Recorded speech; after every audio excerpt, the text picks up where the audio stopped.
Hi everyone. Welcome to this awesome session on from Silicon Valley Quantum Computing Group. This is the 18th session. Today we have uh, somebody from IBM. He is the head of IBM Quantum, and he's going to talk to us about the book. I'll explain and introduce Dr. Subramaniam in a few seconds. But before we start, about me and what is this? My name is Taposh Roy. I am director at a company called Kaiser Permanente. My area of focus is digital twins, which includes modeling of simulation, optimization, as well as machine learning and predictive analytics. I'm also the author of a couple of books. One is Intelligent Governance and Responsible AI is my core area these days, as well as medical image processing with deep learning. I have an MBA from UC Davis. I am at a Harvard Medical School, and my focus is in bioethics, especially in AI ethics, as we go into the new AI world. Along with me is Divya Roy. She is a volunteer. She is a middle schooler in San Ramon, and she also is super interested in quantum computing. She's done with her Python programming course, and now she is building quantum computing when she is not playing on her puzzles. So thank you for being a support here. The guest of honor today is Dr. Venkata Subramaniam. As I said, he is the head of IBM Quantum India.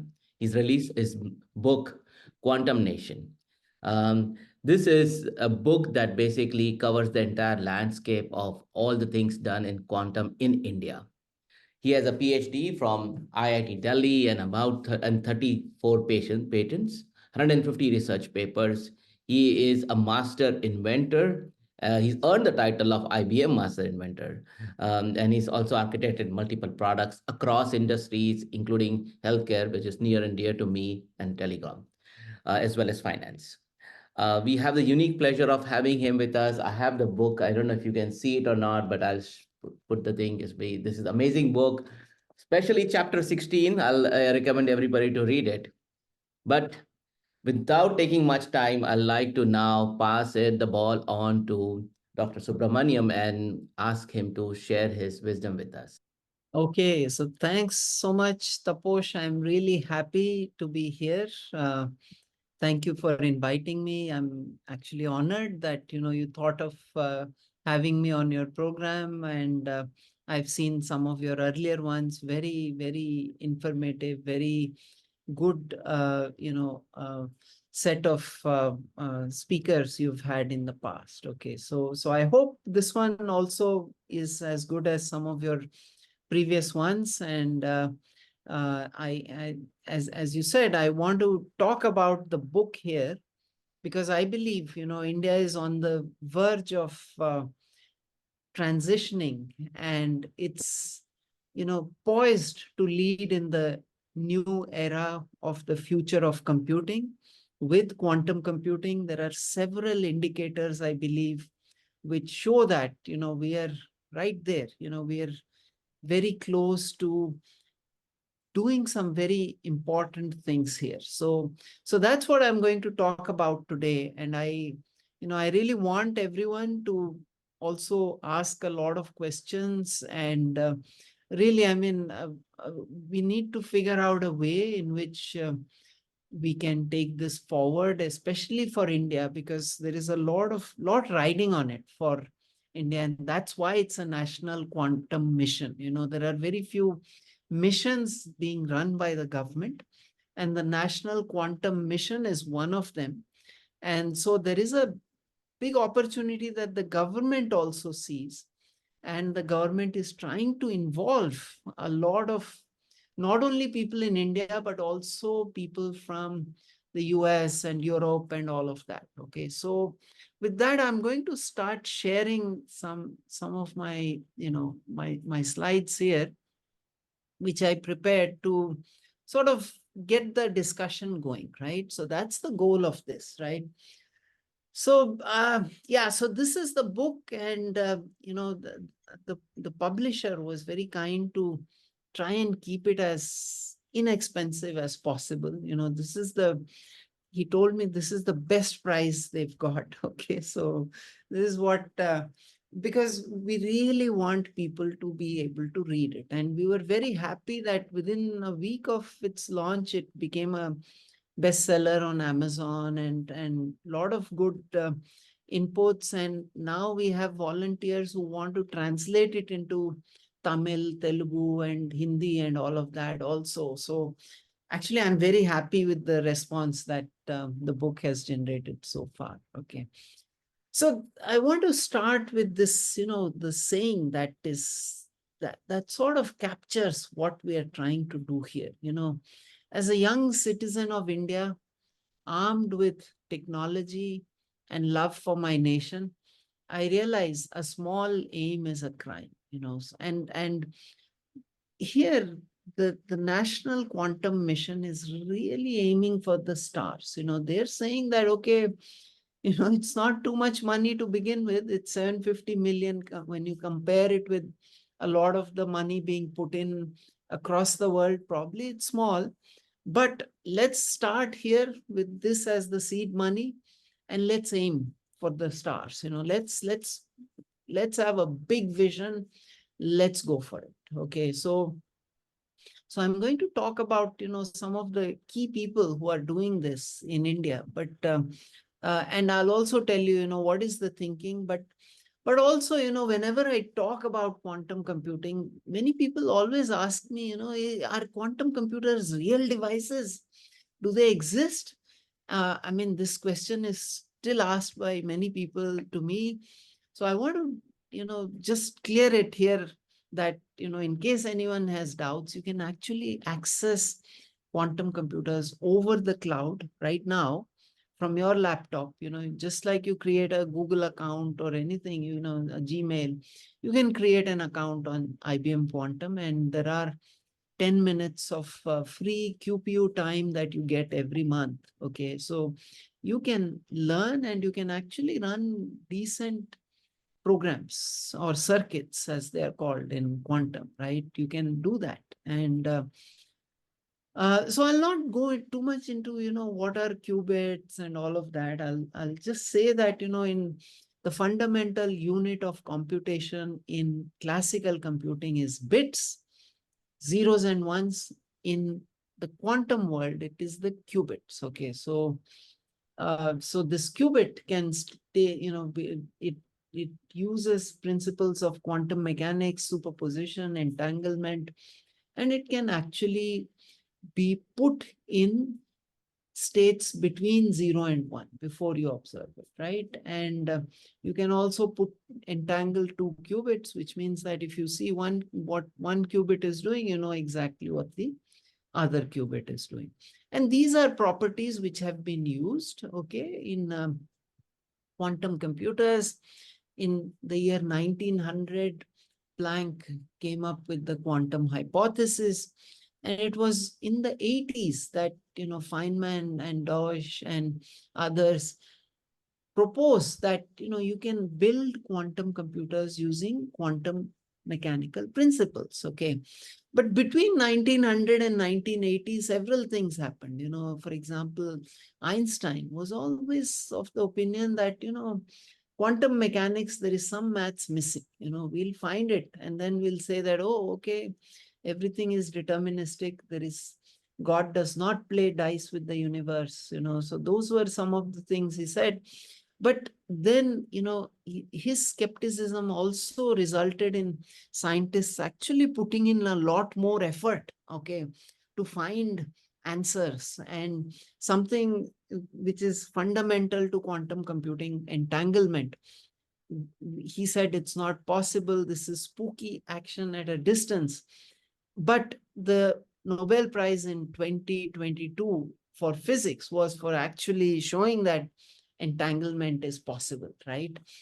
So, as I said, many things have happened, but very importantly, in the recent years, like last year, IBM showed that we have reached what is called quantum utility, which means that, we are going beyond what is possible now with simulation on classical computers, and which is the step just before quantum advantage. What is quantum advantage? If these are classical systems, quantum is below that today, but the day quantum becomes much better in terms of speed, in terms of cost, in terms of being able to solve unsolvable problems, that's when you will say that, we've reached quantum advantage. And we aren't there yet, but we are very close. Okay, so we've reached what is now quantum utility, and we are at that stage where we are saying that, okay, we can reach quantum advantage now. So in the midst of all this, with all these scientific and technological advances that are going on, India said that we are going to start our national quantum mission. So India decided, and I actually, I visit a lot of the government offices because we are part of, we are also trying to partner the government in the national quantum mission. And this, when I was visiting one of the, the bureaucrats in the Ministry of Electronics and Information Technology, this saying was there, on the wall. They had put this up. So it said that when you are inspired by some great purpose, some extraordinary project, all your thoughts break their bonds. Your mind transcends limitations. Your consciousness expands in every direction, and you find yourself in a new, great, and wonderful world. Dormant forces, faculties, and talents become alive, and you discover yourself to be a greater person by far than you ever dreamed yourself to be. And I feel, a lot of the scientists and the government officials have actually reached or are trying to reach this stage. They're living lives where they are, spending a large part of their, mental, physical, and emotional energy. They're putting it into the quantum mission right now. And these are the key people, I just want to put them up here because I feel they are living that thought put by Patanjali, the saying I just showed you, right? So there is Ajay Sood, who is the principal scientific advisor to the government of India. So those of you who know, who work in materials might know that there is an effect called the Sood effect, which is named after him. He is an eminent scientist. He was a professor in the Indian Institute of Science, Bangalore, before he became the fourth PSA of India. Okay. Then there is Abhay Karandikar, who is the DST secretary. Before this, he was the director of IIT Kanpur. And then there is JBV Reddy, who is the National Quantum Mission Director. And on this side, the Mission Governing Board, which takes all the financial, all the decision making lies with this governing board, of which all these four people are members. But Ajay Chaudhary is the chairman. And just a little bit more about Ajay Chaudhary. He was one of the six co-founders of HCL. HCL, today we know it as a software company, but when it actually started as a hardware company. Okay, so in the 70s when it started, it it was one of the few in the world that built what were called microcomputers. Now we know them as PCs. Along with Apple, they were some of the pioneers. But of course, in India, we'll dwell on that. But in India, hardware never took off. We became a software nation, and HCL pivoted in the 90s to become a software company. Okay, so yeah, so this is, and I can tell you, these people work now 17, 18, 19 hours. I don't know how many of you have heard Narayan Murthy say that, Indians should put in 70-hour weeks. But these people are probably putting in 100-hour weeks and just 70 hours left to them and their family and sleeping and all of that. Okay, so and one of the stories I want to tell is about JBV Reddy. He's the mission director. I went in January to his office. His hair was shaved off, and I asked him, "Okay, what you changed your looks?" And he said, yeah, I went to Tirupati, and I don't know how many people here know Tirupati, but it's a pilgrimage location where a lot of Indians go. Okay, it's the richest temple because a lot of Indians go, and they also put money there.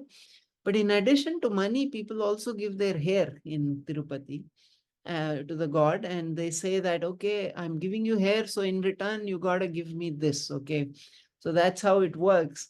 And so JV Reddy said, I gave my hair for the National Quantum Mission. There are, so this is, and that was amazing. He doesn't have a personal life now. His life is the National Quantum Mission. Okay, and that's true of a lot of people who are now part of this. Okay, and now they are also involving the professors, the scientists, the industry, startups, all of them, to make them also part of this vision of Patanjali, to live that and to take India forward. Okay, so that's where things are right now. So the National Quantum Mission will have these 4 thematic hubs, 4 areas in which they will focus: communications, computing, materials and devices, and sensing and metrology. So later this year, you're going to see announcements based on, so there were proposals which were called in January. And those proposals are, there was a call in January, that submission happened in April, and now people have submitted and the reviews are going on. It's a competitive sort of a selection that's going on. Some of the proposals will get merged. So in the end, what you will see is that out of the 383 proposals which were put, some are going to be the leads in this, and the others are going to get merged into them, right? So the ministry is following a very inclusive approach. They don't want to actually remove anybody. They want everybody, even more people, to join. Okay, so that's the goal. They don't want anybody to go away from the National Quantum Mission. Now, India is not the only country investing. There are 33 governments around the world. Okay, so together having put 40 billion. Um, uh, One good thing about a lot of these national missions is, for example, the US, the government put in 3.75, but the private sector like IBM, Google, Microsoft, all of them have put in probably even more than this, right? So there is a private sector which has come in a lot of the Western countries. But in India, right now, the only money there is the government money, which is very special because, um, India is not one of the richest countries around right now. But the government believes that this is something which is going to, take us forward. This will build the future of our economy. We will be driving a quantum driven economy. So that's the goal here. The investment is to drive that and to act as seed money so that others can come in. The private sector eventually should come in. That's the expectation and that's what they want to do. But they want to mitigate the risk for the others, by the government investing here. They're saying that we will raise the level of our startups and everything to some level so that your risk as VCs, as industry, is mitigated, and you can then come in and uh, put in the money, right? So that's what it is. But this is also a race. Remember, every country is trying to have a race here. So you might have heard UK has already banned, or it has controlled what can go out of UK right now. You cannot just export quantum technology just like that, right? And this is a trend which will probably be followed by several of these countries, because there is certainly a race. There is a race that people believe quantum can solve some of the tough problems, and hence this is the time to invest and get ahead. Okay, so there is a race right now which is going on. So any questions till now? So we should try and make it interactive. So please, if there are questions, feel free to just interrupt anytime and just ask. Maybe let me ask a question just to prime the Yeah. pump. So Yes. India, the investment is 60 billion INR, which is 735 billion. And this number is as of last year. So this year might be even higher, right? So you see, and if I compare it with the US, it's 3.75 billion. Yeah. Uh, how do you see the comparison and the growth? I mean, I personally feel there's a lot more growth happening in India based on all my interactions and talking to people in the quantum area, especially Yeah. between masses and the people and the kids who want to learn and get into it. Where do you see the comparison or change happening in the world? I feel India is poised to be leading this thing right now based on at least the number of people involved, not the money, but yeah. Yeah, What's yeah, yeah. You're right, and that's the next slide, really, which is the talent. So India is the land of quantum talent. Okay. So whether you see the McKinsey report, you see the usage stats from any of the quantum companies, you see the participation in any global, event related to quantum. It's people from India who are, driving it in large numbers. And in fact, I've written it in the book, and it's here also. Many of the countries are saying that we will get our quantum talent from India, okay, because that's where the talent is, and we need to get it. And this has happened in the past also with other technologies. Okay, we'll go into that, but the point here is that something is driving the interest of people. Okay. We ran this MOOC. There is this MOOC platform in India called NPTEL, which has courses being run by the IITs, ISC. Some of the top professors run these 6 weeks, 8 weeks, 10 weeks courses on this platform. And those videos, once the course gets on there, it remains there. Okay. Now, we ran a quantum computing course along with IIT Madras, IBM, and IIT Madras together. There were 15,000 registrations, which was not surprising. No advertising, 15,000 people registered. No surprises there. But what was the surprise? You'll be shocked. Out of those 15,000, 5,000 were 12th class students. Okay. Now, uh, that was surprising to us, that where are all these students in 12th class coming from? Because I don't know, you might not know the CBSE or the Indian syllabus. The only place where quantum is introduced is in chemistry in the 11th class. Okay. So the Heisenberg principle and some of those things are just mentioned in passing there, not too much depth. Okay. And is that what inspired these 5,000 kids to come and register for this course? I don't know. Okay. So in fact, I've been trying to think what is even going on. And that chapter 16 is sort of trying to answer this question, to say that maybe there is something in our history, in what we as children are brought up with, our stories from the Gita, the Mahabharata, the Ramayana, and the Vedas. There are all these stories which can only be explained by quantum mechanics, as far as I can say. Okay. So maybe that's what interests our kids today, and that's what is turning us into this land of quantum talent. Okay. Which is very good. It's great.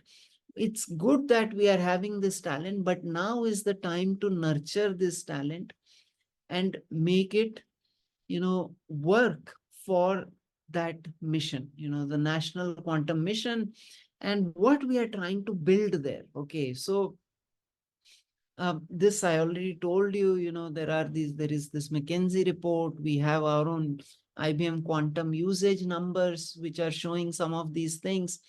India's core strength is talent, and big numbers, and you might know, I don't know how much you know, but in the past 4 or 5 years, there have been only two, three, four colleges which teach quantum computing.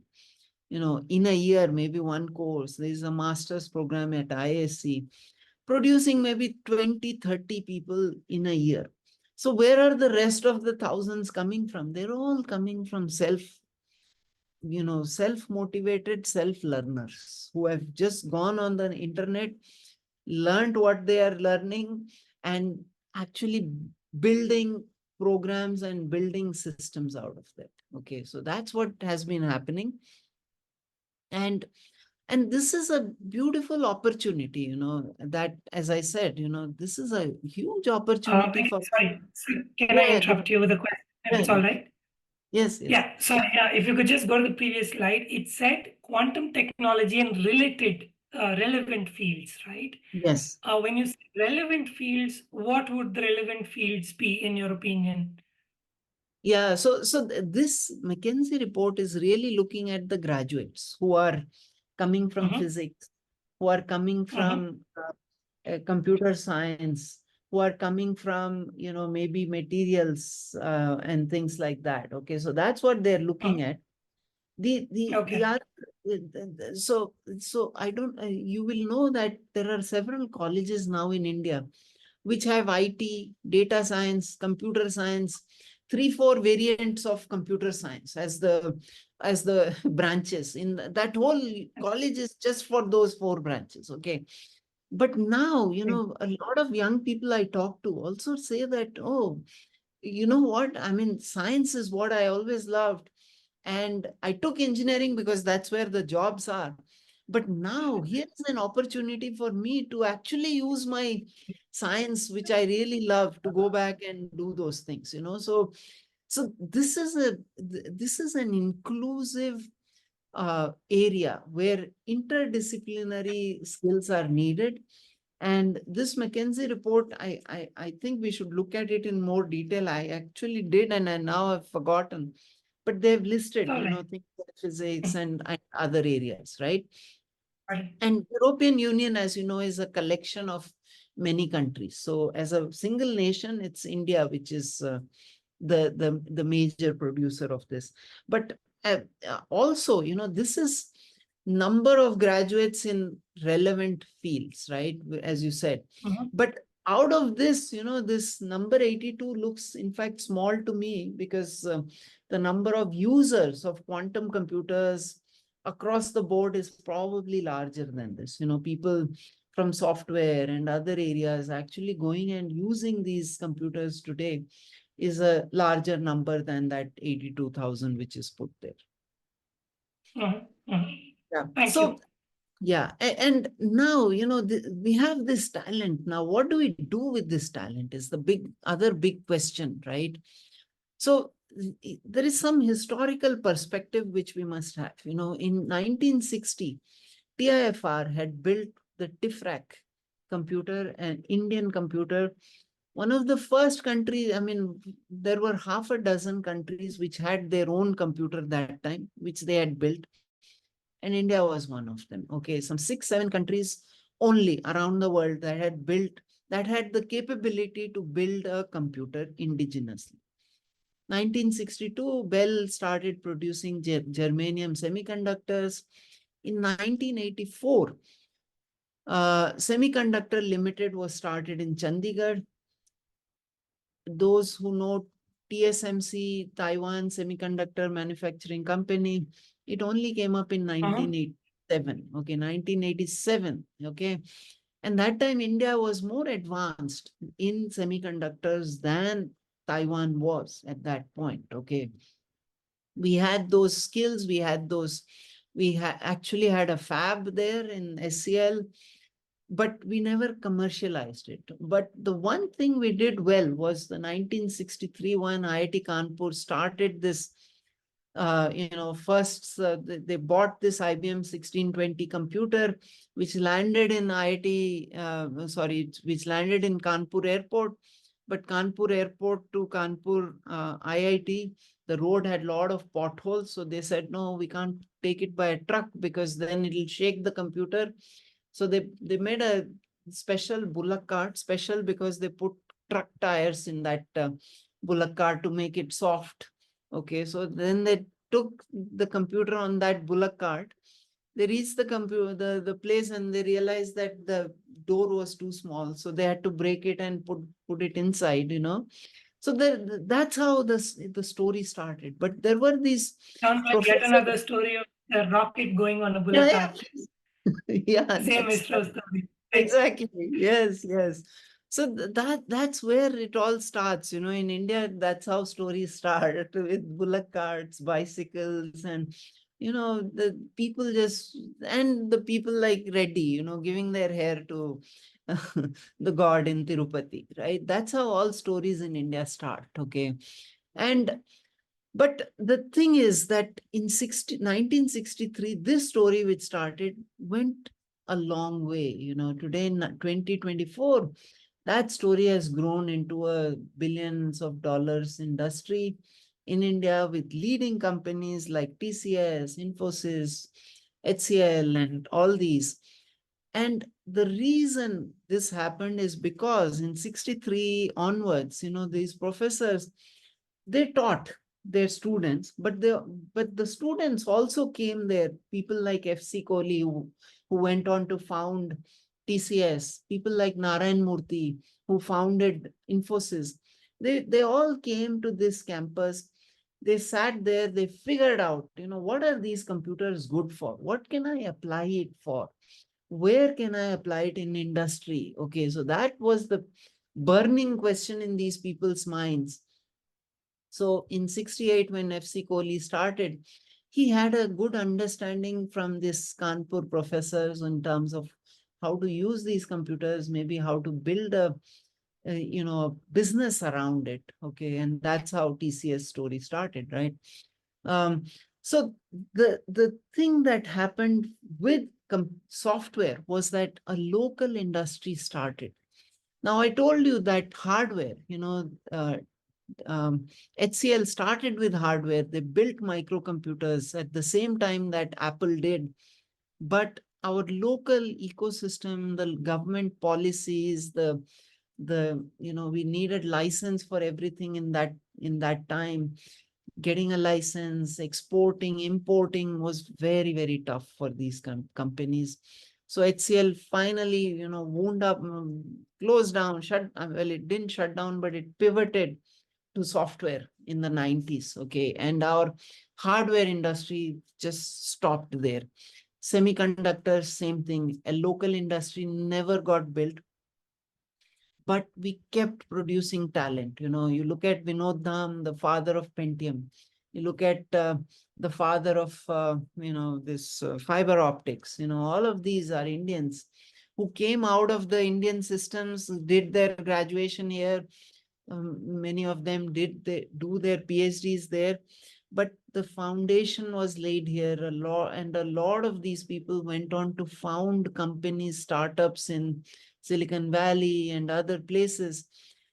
And this, resulted in India keeping on producing a lot of talent, but talent it never used. We only used the software talent, in the talent we produced between that 1963 to 1990s, and we kept building on that, right? So that's what that because the local industry is key to anything sustaining. That's the lesson from this.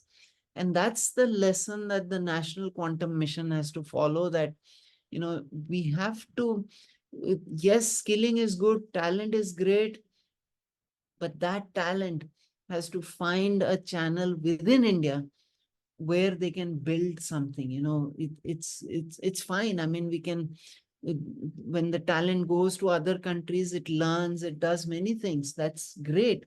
But we should not, leave the Indian ecosystem completely, in a manner that it is not able to utilize that talent. We should produce talent for the rest of the world also, but India should also utilize its talent. And that's the major goal of the National Quantum Mission. And in fact, the book traces all these stories because I want people to know that there is there is a need to build a local industry, because otherwise, if we just produce PhDs and masters and all of that, that's not going to benefit our national quantum mission. Okay, so that's very important for us. I see something in chat. Are there questions here? So there was one question from Vikramaditya, and it was, how do we retain this talent in India? Yeah, so the only way to retain talent in India is by creating a local industry. Okay, so I graduated with my BTech in 1991.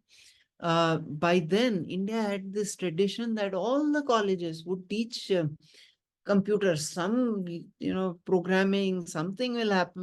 They will teach you Fortran, they'll teach you Unix, they'll teach you BASIC, and all of that. But there were no jobs at that time. All of us would graduate and then we'll go looking for jobs, because the IT industry had not really taken off by then. But so many of us were produced in these colleges. We all knew programming.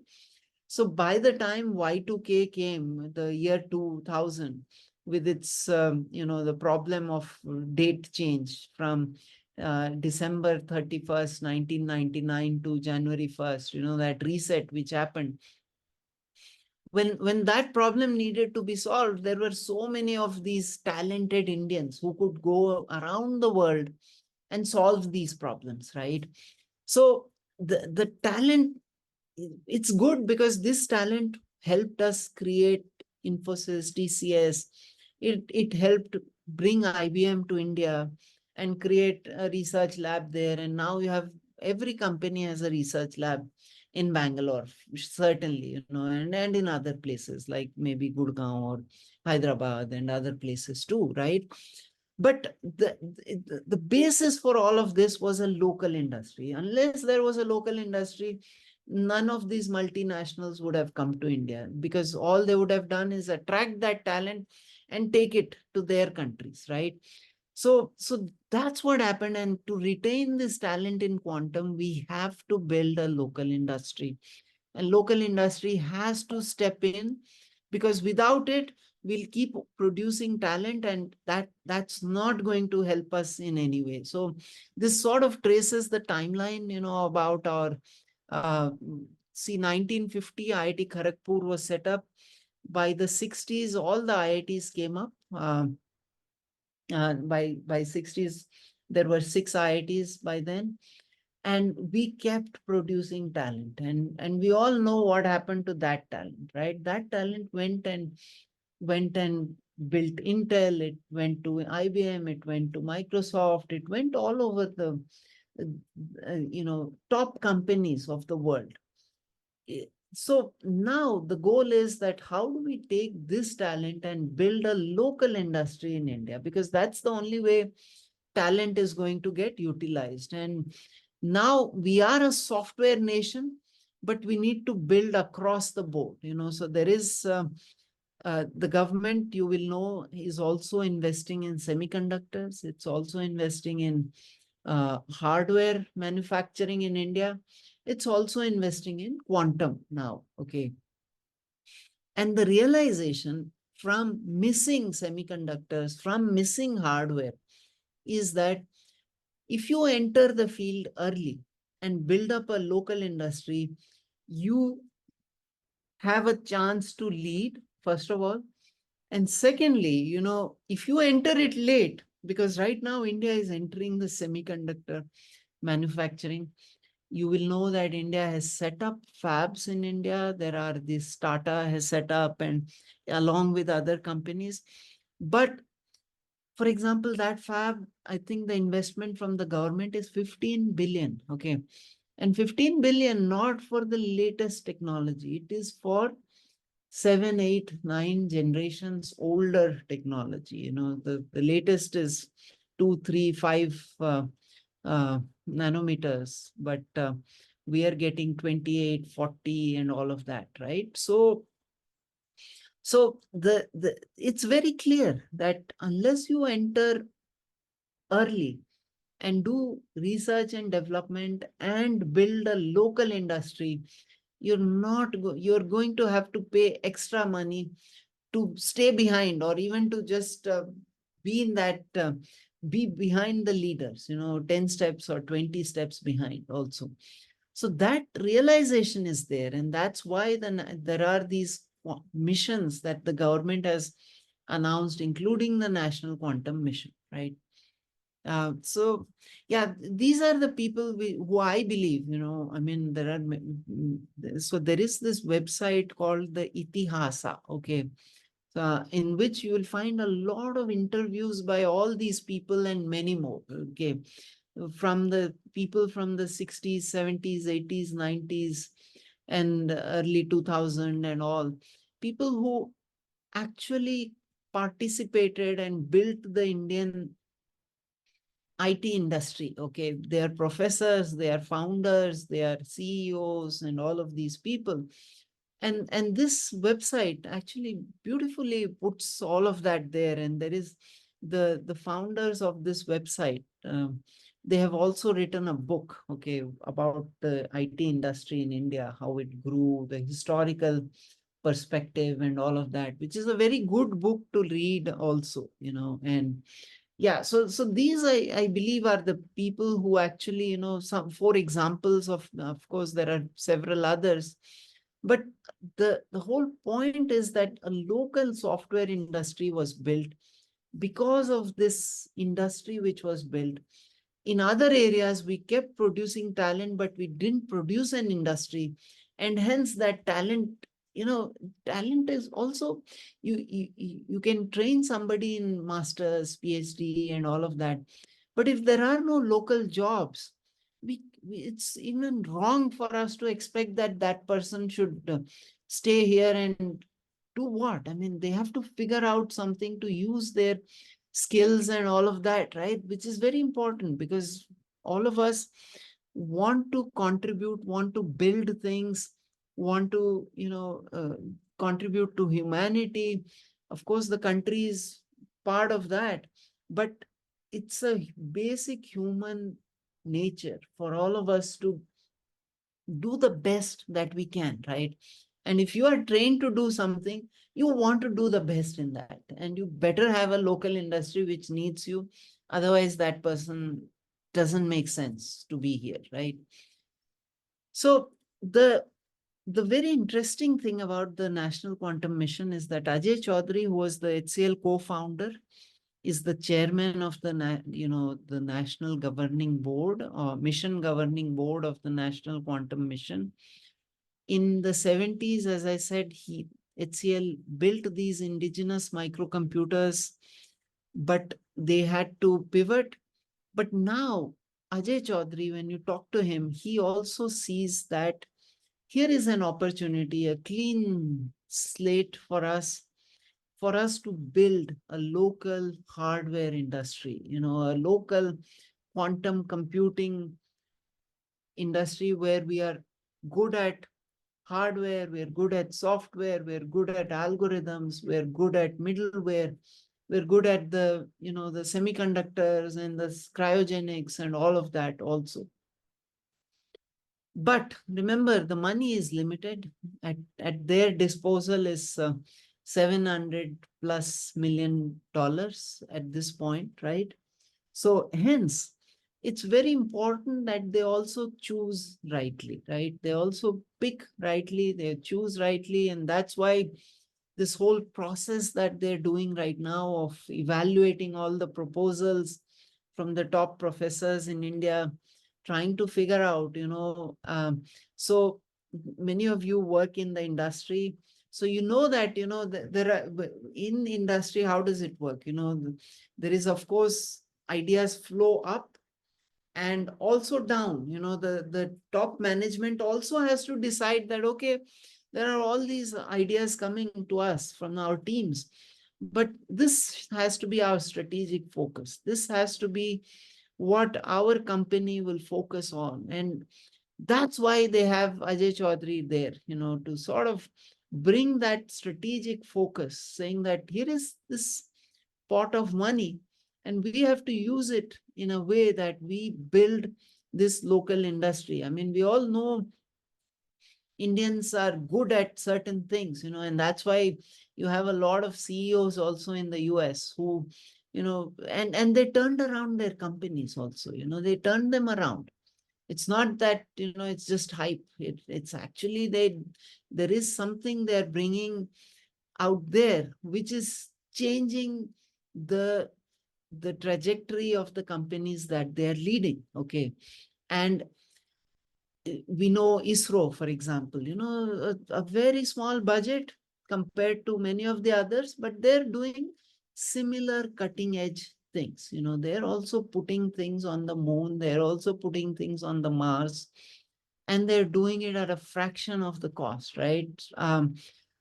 So there is that Indian, good jugaad or whatever you might call it, but we have to, use it, and we have to put that to effect smartly, and that's the goal here.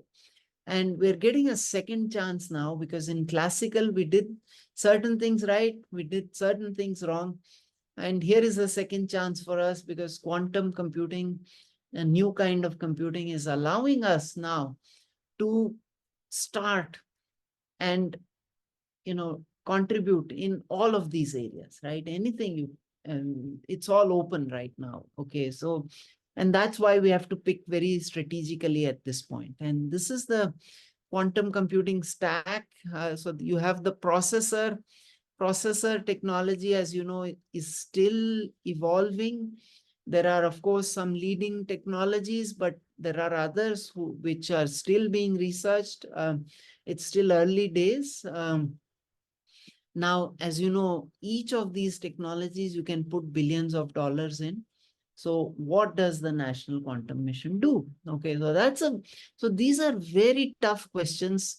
And that's why, Reddy needs God's help also. They need some luck here. They need some, some things to go right. A divine hand, yeah. Yeah. No, I'm Very saying true. that the divine hand in addition to just making decisions. Yes, Yeah. exactly. Yes, it's all needed now, So all the goodwill, all the luck, everything is needed to figure out, where all do you invest, where all do you have partnerships, maybe partnerships with companies like IBM, where do you create those partnerships? Where do you bring in the local industry? Because there are certain strengths in the local industry, especially in the higher layers of the stack, right? The middleware, software, and applications. We have a local industry in that area. In peripherals and processors, that's where we have to think. A quantum computer is made of at least 100, 200 parts. Today, if you ask for a quantum computer to be delivered to you, it takes a year and a half, 2 years to deliver it. Why? Because there's no single maker of all these 100 plus components. They are all sourced from around the world, and they are put together. Okay, so there are people who are now companies that are specializing on each part of this peripheral. Okay, so somebody is specializing in control circuitry, somebody in cryogenics, others in microwave. So all of this is happening, and there is need now to figure out where are we going to invest, so that in the next 10 years we build some world-class industry out of India. Okay, and that's why it's also very important for the local Indian industry to figure out things. There is TCS that just ran this TCS challenge in quantum computing. They gave these 4 problems, and they said, figure out, go answer these, solve these. They gave access to AWS systems and all of that, right? So yes, local industry is getting in. LTI Mindtree has bought access. They're, trying to figure out how to use this, because these companies have a global footprint, because they are looking at customers across the world. They're seeing in the banking sector who is doing what, in the pharma sector, who needs what. So all of that is actually going on right now. Okay. And so in all of this, there is this struggle also, because I was at IIT Madras. Professor Junjunwala, who was the founder of the IIT Madras Research Park, he told me, wherever Indian industry does not step in, we will create startups. They have some 300 plus startups. This year, they are going to incubate 100 more startups. Okay. That's their goal. And that's just one of the IITs, IIT Madras, right? And, but there is a big challenge here, that, I meet all of these startup founders. The challenge here is that startup funding now in India in deep tech is much, much lower compared to other countries, 1,000 times lower. Okay. It's a few $1 million in India right now, people have put in, whereas, as you know, billions of dollars have gone in other uh, ecosystems, right? So we need to bring in the startups, we need to support them. And the National Quantum Mission also proposes to help VCs mitigate their risk by giving certain things like central facilities to startups, so that the startups don't have to invest in everything. They are able to go to some of the IITs which will have these central facilities, just use them, and all they have to do is think how to come up with new things and new systems and new algorithms and all of that, right? So that's the goal here, to enable startups to get that base from the National Quantum Mission, and then enable VCs so that VCs their risks are lesser, because the government has given that stage to these startups, and they can start at, not level 0, but maybe at level 1, level 2, level 3. So maybe, instead of supporting startups at TRL level 0, 1 or 2, you're getting a startup which already has a minimum viable product, right? So as you already know this, there have been huge investments from governments across the world. And now we need the local industry to step in, right? Which is crucial, because unless there is a local industry, there isn't going to be, the talent will not stay here, it will get attracted, right? So it is important that companies like TCS, Emphasis, who have already entered into quantum computing, they keep growing. But we also need the actual users of quantum computers, like the financial companies, like the pharma companies, like the healthcare companies, logistic companies. All these companies also need to now step in and start to explore quantum computing, because right now, very few companies are doing quantum in India. They are mostly the GSIs, the system integrators, because they have a global view. In India, we need other companies to come in, and especially the users of this, right? As I said. So IIT Madras, I already talked about, another story from IIT Madras, so you go to Junjunwala, he invites you and he shows you around this beautiful place that has been created in IIT Madras. He showed me, look at those two founders there. He showed me and said, these are people from what you call third tier colleges. When they joined me, they did not know a word of English. They were from mostly Tamil speaking. That's all they had. Their confidence levels were low. Now they are CEO, CTO. They're graduating from IIT Madras Research Park. What does it mean to graduate? It means that some VC has funded them and they're moving out of the park now to their own office somewhere. Okay. So during that time when they're struggling or when they're incubated, IIT Madras gives the founders some monthly stipend, like 20,000, 30,000 rupees. It also gives them office space. It gives them some central facilities like compute, maybe some hardware facilities, a small fab, all of those things. So using that, these people have to scale up. and in return they take small equity, and that equity usually turns out to be 10x, 20x, 30x, 40x returns for IIT Madras. Okay, so that's how they've built this very successful ecosystem there. So so we'll soon run out of time. So if we want to have some questions, maybe we should No, just do it. definitely. I mean, I have, of course, the international audience here as well. So I'd like you to speak something because I see, at least I see Bisho is from Nepal. I was having Andre who joins us from Spain. Of course, Victor is here in Detroit, IEEE Detroit. I'm here in Silicon Valley, and of course, Prakash is here as well. And there might be other people in the US as well. So anything you want to talk about to the international audience, how we should all globally work towards the quantum mission as well. Yeah. Yeah. So that's one, one of the things that the National Quantum Mission has been doing is collecting the names of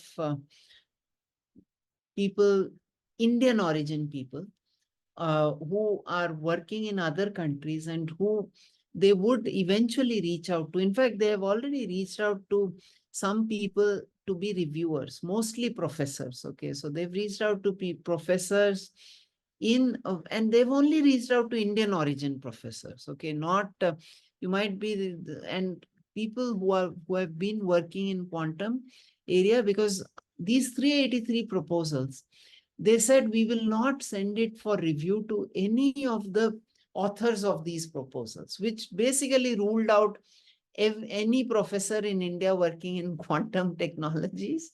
It also ruled out labs like CDAC and DRDO and ISRO, because they have also put proposals, which left people like me from IBM, people from other companies like TCS in India, plus the Indian, origin leaders from US, Europe, and other countries. Okay, so they have already involved at least 100 people already. Okay, so that has happened.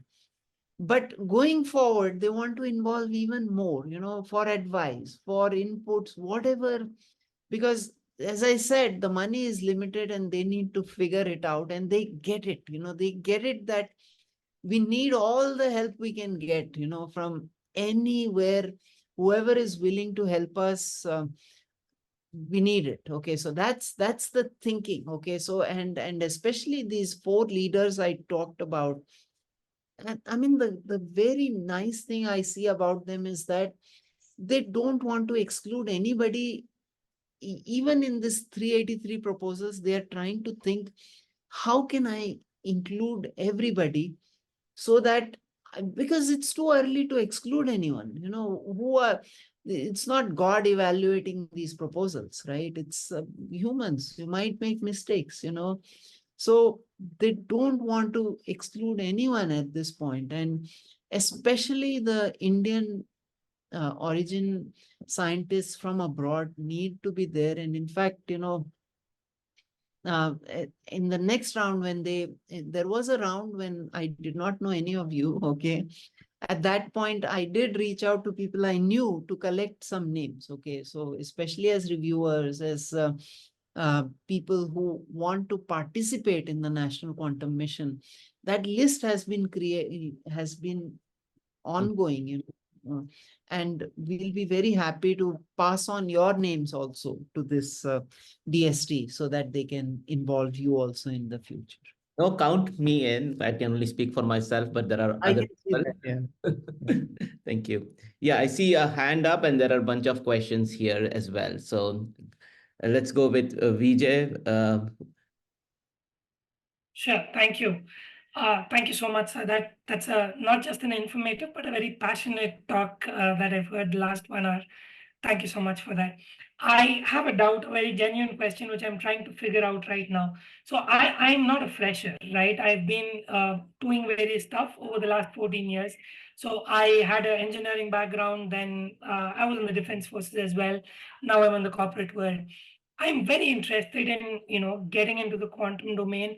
Uh, I've been trying to upskill myself by attending the IBM summer school, by doing a couple of certificate courses from IIT Delhi, so on and so forth. So I have an appetite for it, but I'm still struggling to figure out where do I and how do I put my foot in the door.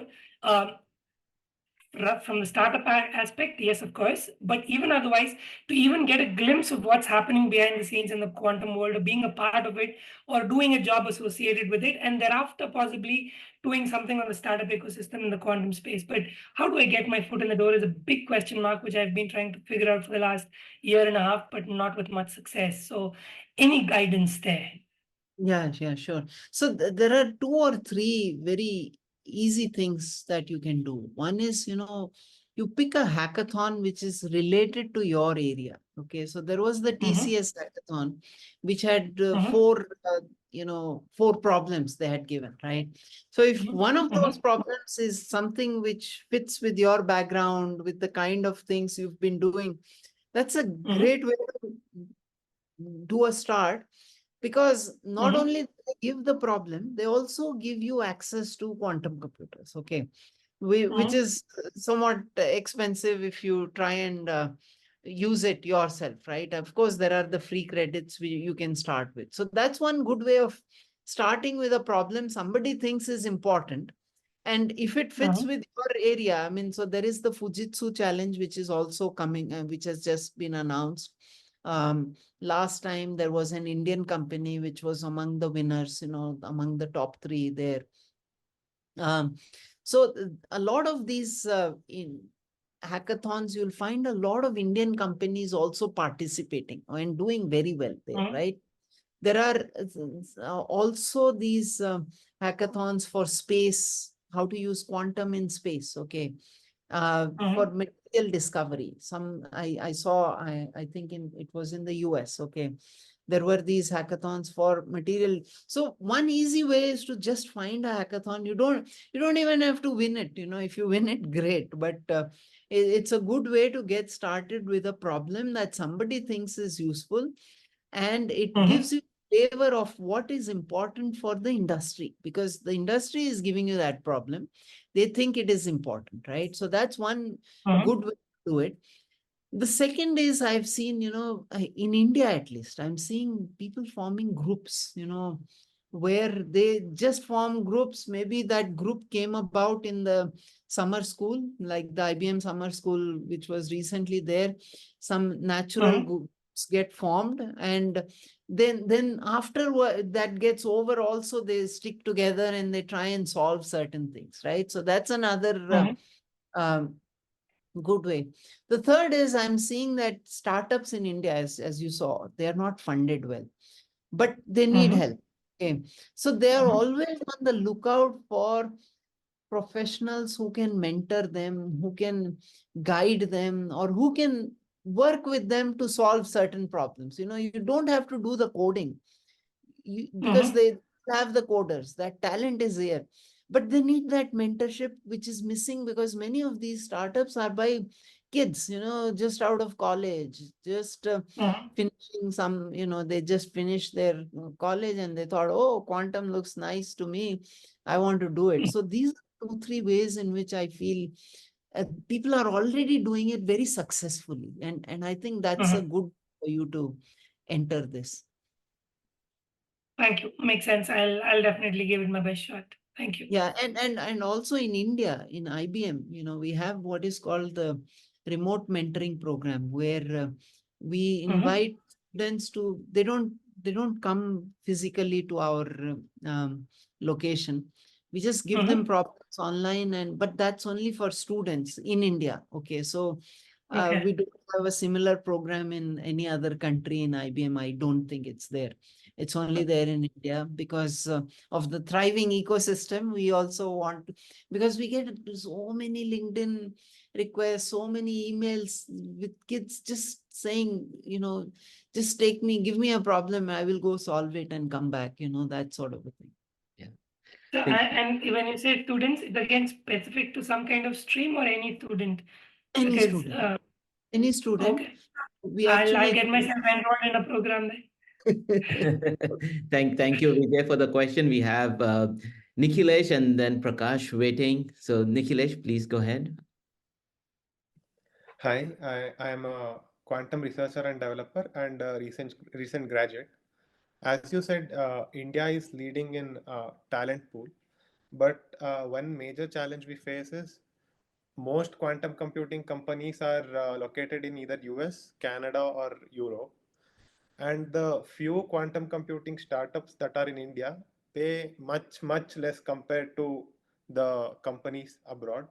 And even if you consider India, like a quantum researcher gets paid like 5 to 7 times less than a good data analyst or a full stack developer in India itself. Yeah. So how does a quantum computing professional and a recent graduate like me tackle this issue? Yeah, it's a very tough thing, like you're saying, because the startups can't pay much because they are not funded. The quantum startups in India are not funded. So hence they cannot pay more. Okay. So the only way they will survive is if somebody is really passionate about quantum and they say, okay, I'll work for equity, or I will, help build this company up. That's the way they are attracting people at this point, right? Now, in terms of industry also, you rightly pointed out, that the quantum industry in India, though it's not completely true, because if you look at IBM, we hire and we pay, the best salaries to our quantum scientists, top of the line, right? Um, but as I said, that those numbers are small. Why? Because that industry hasn't taken off in India right now, right? Who is hiring? IBM is hiring, TCS is hiring, AWS is hiring, Emphasis is hiring, LTI Mindtree is hiring, maybe some 8, 10 companies. And how many will they hire? Max 50, 60, 70, 100 maybe, right? So that's the number of hires right now in the system, right? But it will go up, the same way I said in 91 there were no jobs for us, there nobody used to come to campus, there was nothing, nobody hiring.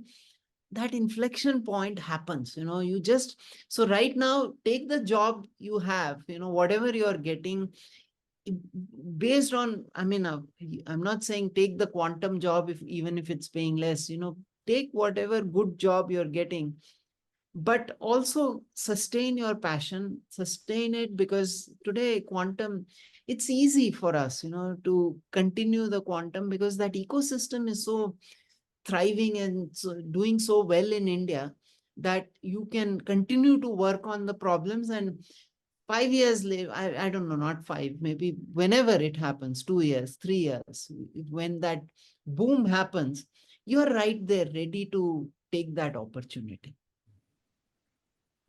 That's right. And like even if you look at the quality of work, like even in India, like there are similar research or even better results. Is there a way to reach out to companies outside or like do something remotely so that the quality of work we are doing gets valued? Yeah, see, remote, you can only do software, okay? But the bottom layers of the stack, you can't do remotely. You have to, they are physical experiments you have to perform, right? Often physics experiments and, and electrical engineering and all of that. So you need that physical presence. So yes, you can take a software job sitting in India, but you cannot take a hardware job sitting in India. You will need to go and take those jobs. And of course, the easy path for all Indians has been, after your bachelor's or master's, go for master's or PhD to these countries and then take a job there, right? So that's been the traditional path. Or you finish, for example, ISC offers this master's program. All of that whole batch got picked up by Indian companies. But I'm sure some of them will also now think that I want to go abroad, because right now the hardware industry does not exist in India. So if you wanted to build qubits, you have to go to TIFR or ISC or one of those places only. You can't go to industry and say, I want to build a qubit here with you. That's not happening right now, right? So yeah, so there are those things which we need to fix. Hopefully we'll do it. Yeah. Yeah, thank you. Thank you, Nikhilesh. I have another question from Prakash and then Venkatesan Iyer. Yeah.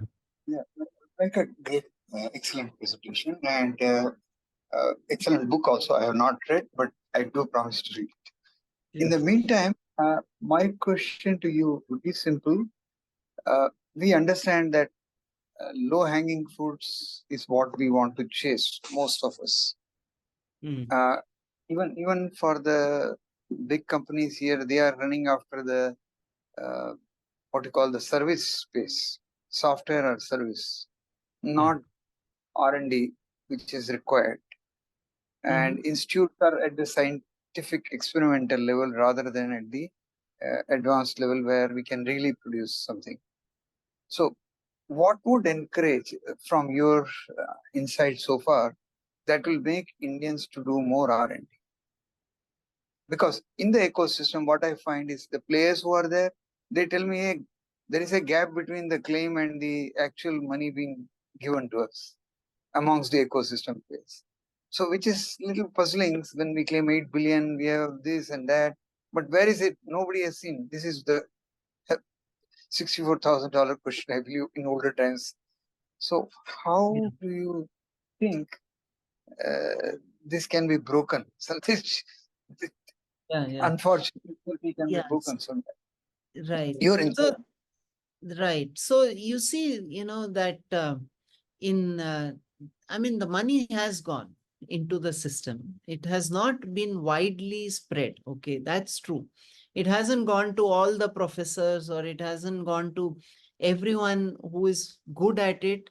It has gone to a select few. Okay, so there have been over the past 3-4 years, at least several $million have been put into the system to build certain facilities. Okay, so there are facilities now available for building superconducting qubits in TIFR. Okay, so the government has invested over time and that has reached some level of maturity now. Okay, so the Professor Vijay Raghavan at TIFR, I think they're reaching 9 qubits, and so there is it has been there, but you're right, it hasn't gone as widely as we would like it. It hasn't, the 6,000 crores also hasn't been released yet. None of that has gone.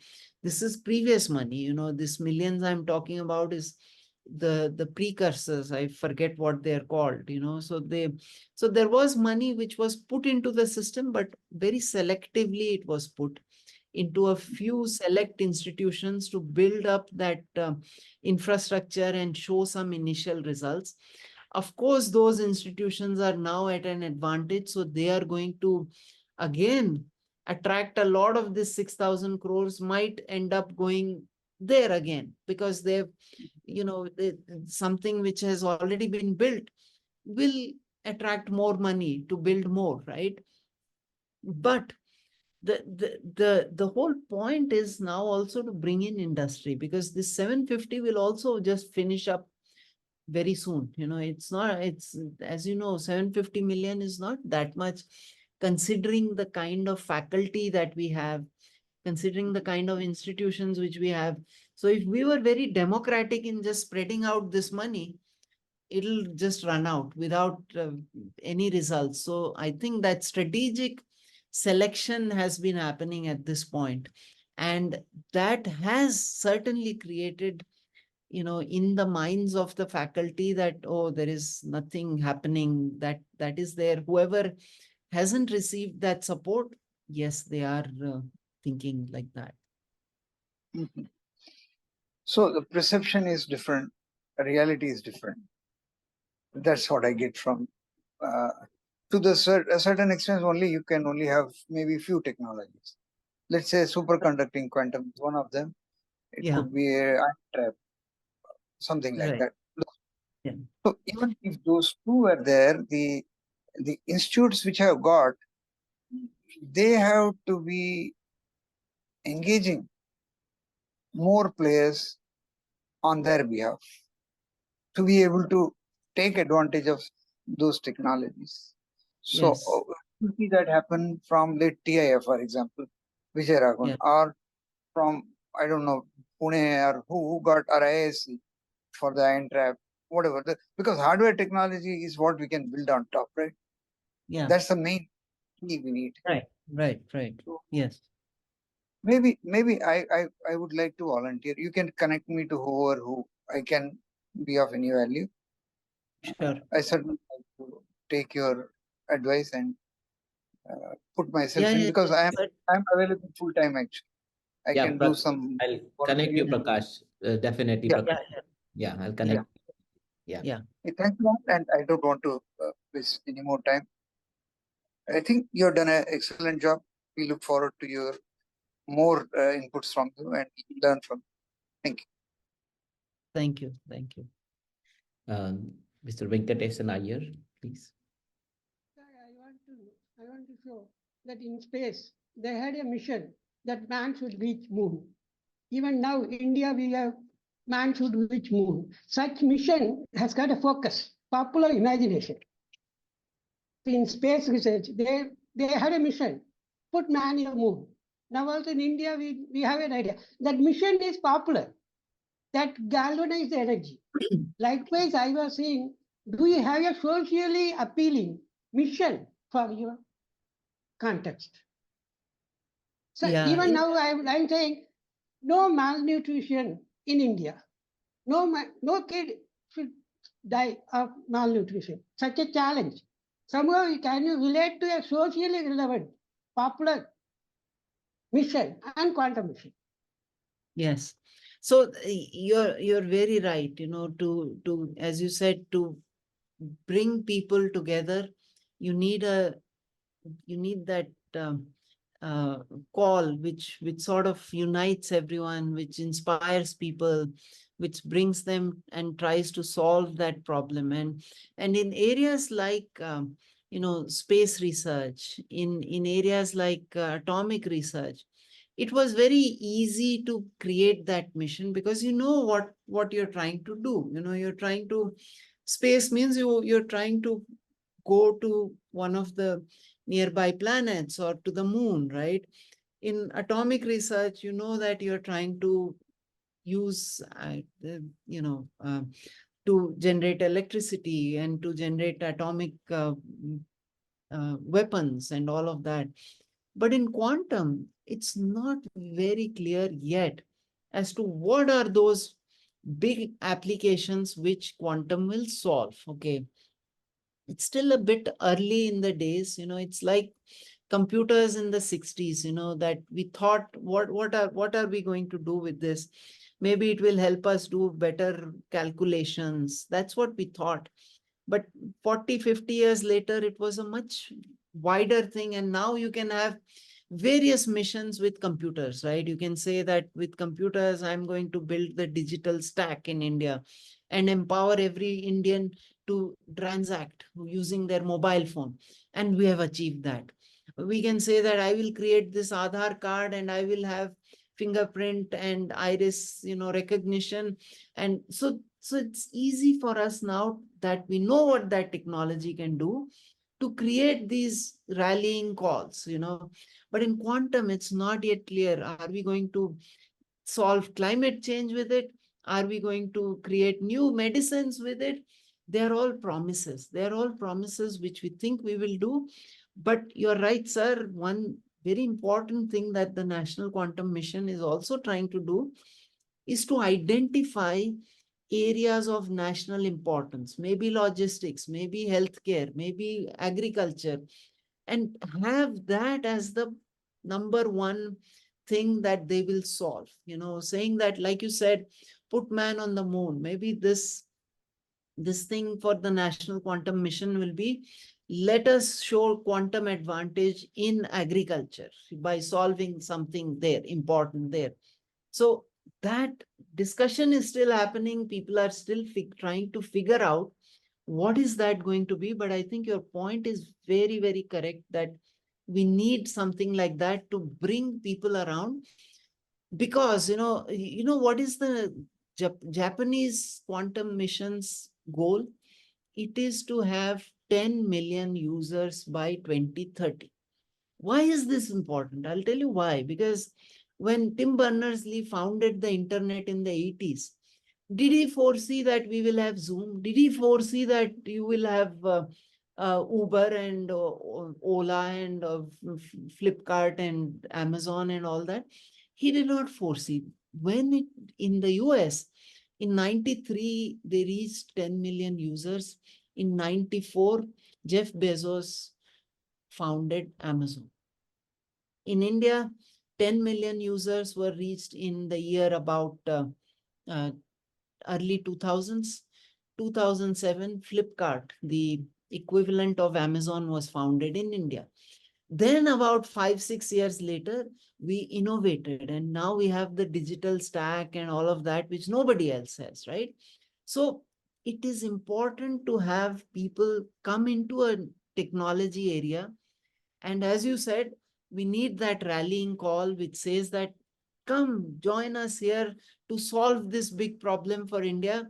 And that will unite people and get us to that 10 million number, which will then enable youngsters like the Bansals who created Flipkart and others who have created all these unicorns in India using, internet and computing.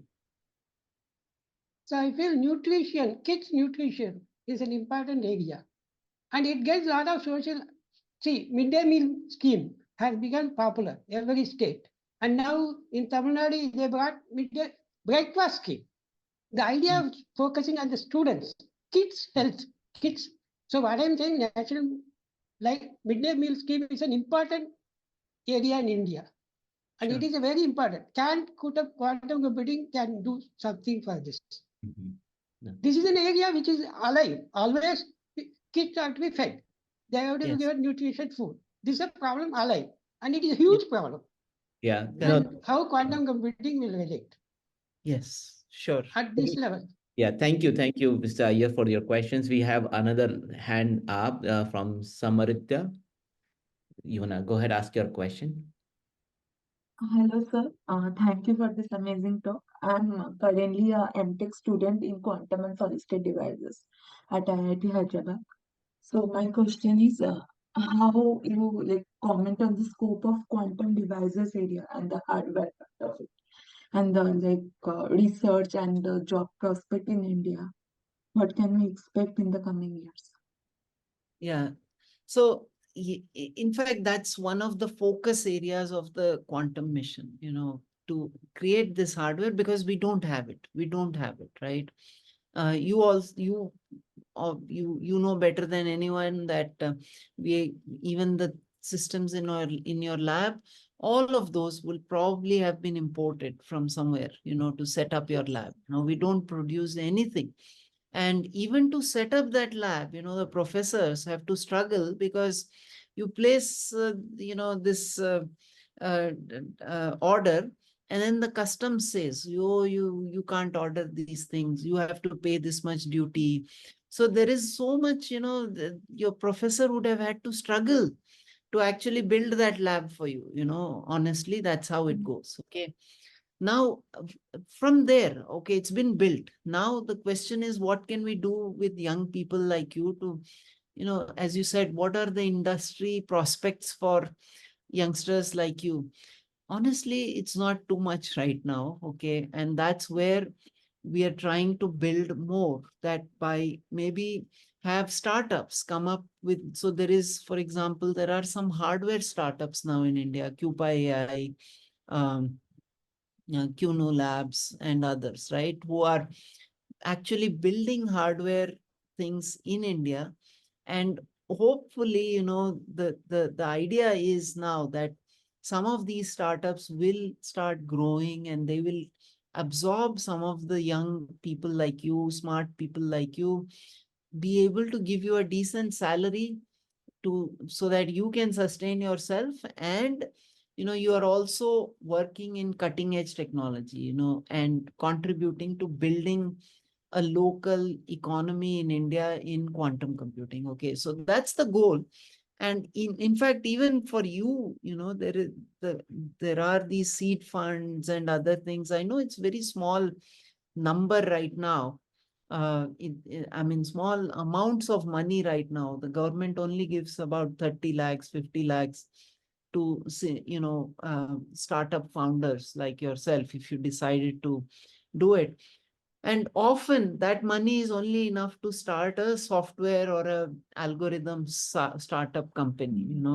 It's very difficult to, and that's why in the National Quantum Mission, what they're also trying to do is set up central facilities so that if you tomorrow want to start a startup, you then, maybe that central facility is in your institute in Hyderabad, or maybe it's in IIT Madras, or maybe it's in IISER Pune, wherever it is.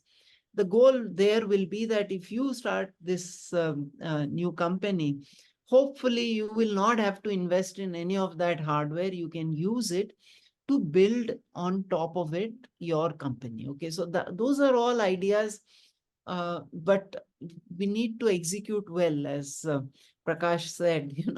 Sometimes we say things and then we don't execute well. So we need that execution also, and we need people like you to not lose heart. After 2 years, if you don't see anything happening, you'll be, you'll feel bad and you'll feel sad, and we would all have failed, right? So we shouldn't do that. So, like, as we'll be graduating in about a year, so is that a good idea that we keep working on a relevant field like semiconductor fabrication or semiconductor related technologies, and when the quantum boom happen in India, we'll switch to that field? Yeah, it will. I'm sure it will. Okay. But as I said, there are several qubit technologies also. If you are focusing on semiconductors technology, I which one of these will take off in India is also not very clear yet. Okay, so you need to be strategic also. All of us need jobs to sustain us. All of us need to we need to support our families, all of that, right? But keep your passion open and think big. Think big. And if you keep thinking big, hopefully the mission will support you. There are VCs I know in India right now who are sitting on funds of $500 million. Okay, just to invest in youngsters like you. Okay, so keep thinking, try and rope in your professors, because they have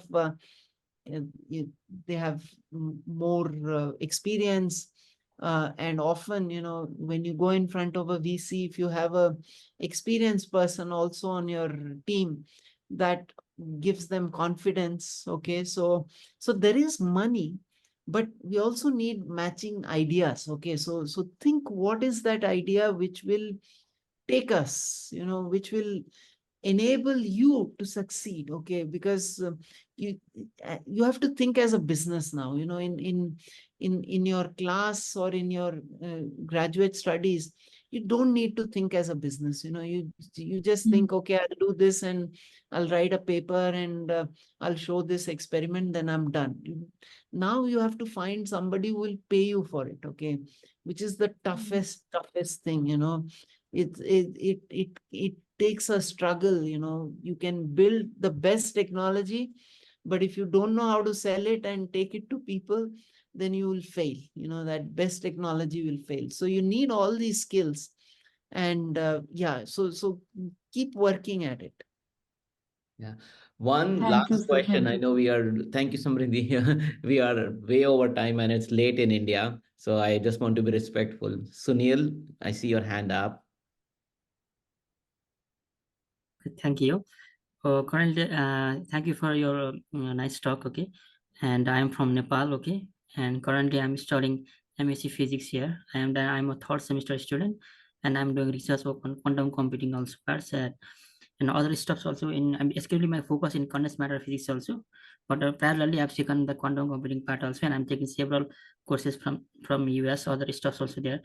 and I'm doing that Kids Summer School. Last time I studied, I was participating in the quantum computing challenge that IBM won.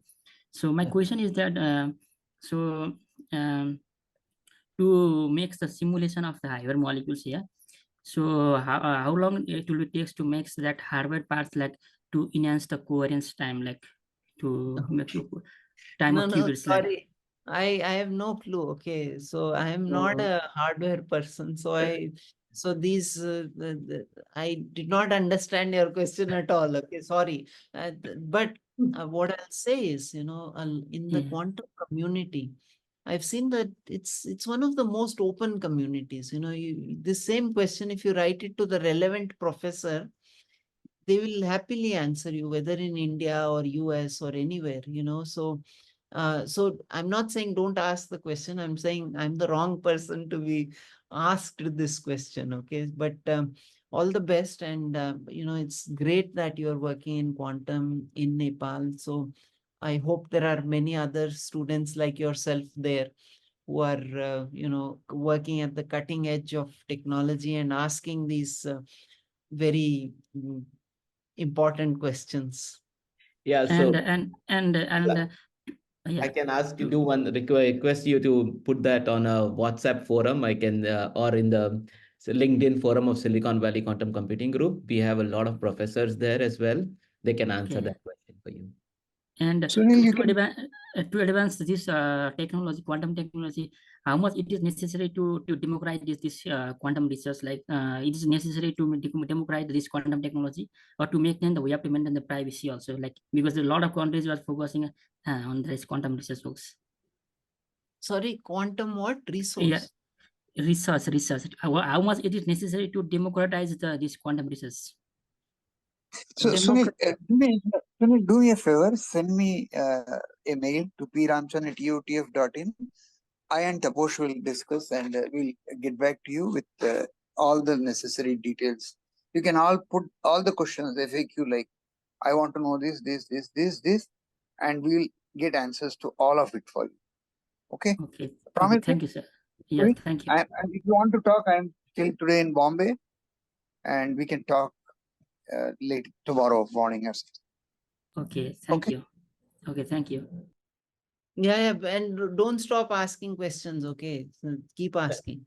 Put Keep it on asking. that email that sir just told you. And I'll also join that. I don't think I'm part of that group. I will add you, happily add you. Yes. I know there are a lot of other questions. It's already 11 p.m. past, and this is a very vibrant group. I will request everybody to, I'll go through the questions and I'll send them via email. But I really want to thank Dr. Subramaniam to come here and talk to us. His book is amazing. I have a copy of the book. I got it in the US, and it says 250 rupees, but it's $25 here. So uh, make sure you get your copy in India if you can. You'll save some money. I'll give you one. Okay. Should Get have me told one this. more. Get me one Yeah. more, Prakash, when you're back. Yeah. Okay. Thank you, everyone, and have a good night. For the questions that I was not able to ask, I will comb through them and email it to Dr. Subramanian. Okay. Thanks a lot. Thank you so much. It was very nice. Yeah. Bye. Bye. Thank you. Thank you. Bye.